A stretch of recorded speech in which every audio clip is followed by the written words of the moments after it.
Well, it's a pleasure having you back. Welcome back from that break there. Continuing with more local stories. Now, as some Ghanaians continue to complain of not seeing much impact from oil revenue in their lives due to the numerous uncompleted oil-funded projects, some residents of the northern regions are rather calling for oil revenue to be used to fully develop a railway system from the south to the north to improve commerce. Now, residents who showed up at an oil revenue utilization public forum organized by PIAC in Bolgatanga, NWA, agree that such a railway project will be tangible in accounting for oil revenue impact. Ghana began commercial oil production in 2010. Since then, the government of Ghana has received $3.208 billion in revenue as of 2015. Though several projects are said to be ongoing, with most of these petroleum revenues allocated under the 4 priority areas in the annual budget funding amount, it is still a difficulty for the Ghanaian public to point to completed petroleum-funded projects. Even after members of the Public Interest and Accountability Committee took time to explain various oil-funded projects across the northern regions during PIAC's public forums in Bolgatanga and NWA, some residents say it's time to invest all petroleum revenue for a period in a south-northern railway line. There are so many potholes and they are being patched from way, and you won't even believe that we spend so much money on that road. And I believe it's because of the heavy duty trucks. Because in Agyei here, people don't have industries here.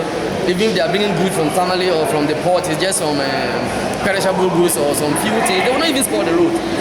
So if we have a rail line from the port to Burkina Faso or to Paga the border, it will help. I think everybody is talking about this rail line, and we are saying that there's no money. So 3 years don't use the oil money. 3 years don't use the oil money, but don't even pay any allowance to the PIAC members. Use it for the rail lines. I think it will help. But is this a good proposal to the chairman of the Public Interest and Accountability Committee?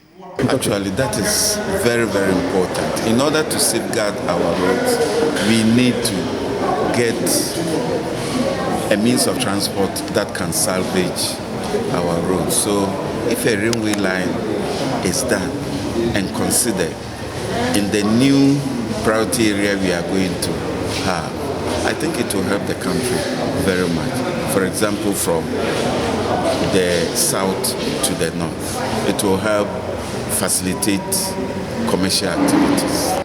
Following other complaints from the public on the huge post-harvest losses, despite promises to modernize the agriculture sector from oil revenue, Professor Boa Basua had this to say. PIAC should be pushing in the sense that we thought doing the irrigation it was enough, but they are also interested in the post-harvest losses. So as a result, I think the way they are suggesting that agric should go with industrialization goes to confirm that there is the need to salvage that post-harvest losses through industrialization. Concerns of less agriculture modernization, need for agro-processing as well as railway line from the south to the northern regions were also highlighted at the PIAC's WA Public Forum. Reporting for Basatwa News, I am Kwesi Agyei Annim, Bolgatanga. The local news, proudly brought to you by Busy 4G Internet. Sasso Insecticide Spray. Kuntuntum Preco.